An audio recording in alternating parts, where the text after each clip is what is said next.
So, tayo ay mag-makeup, guys. At meron ako nakitang makeup hack na gagayahin natin, which is the use ng lipstick. Nakapag-skincare na rin ako. Now, naglalagay ako ng primer. So, bakit nga ba tayo naglalagay ng primer? Para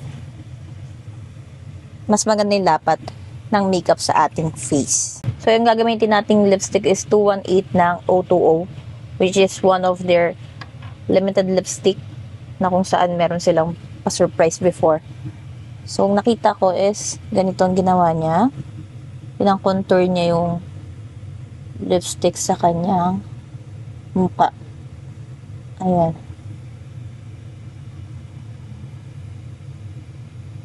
And then,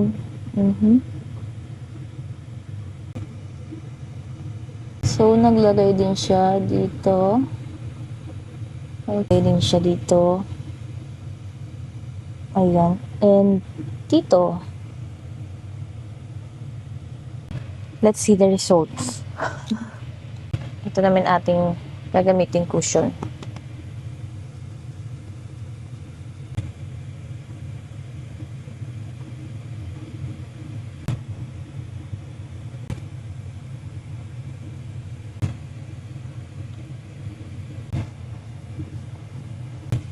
Di ba? Ginawa ng pang-contour din ng ating lipstick.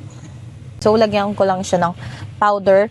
But first thing is, naglagay muna tayo ng ganito. So, para mas matagal at long-lasting ang ating makeup.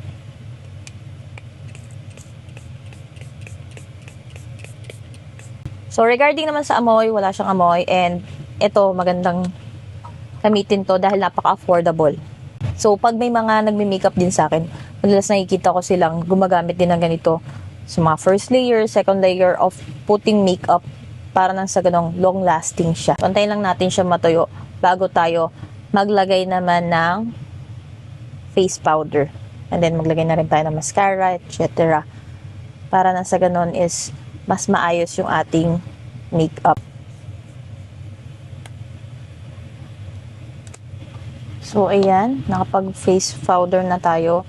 So, maglagay lang tayo ng mascara and liquid eye. And of course, lipstick para nang sa ganon to final touch. So, yun guys. Naglagay na ako ng liquid eye at saka ng mascara. So, naglalagay lang ako ng highlighter. Alam niyo, bongga nito. Kumbaga, lipstick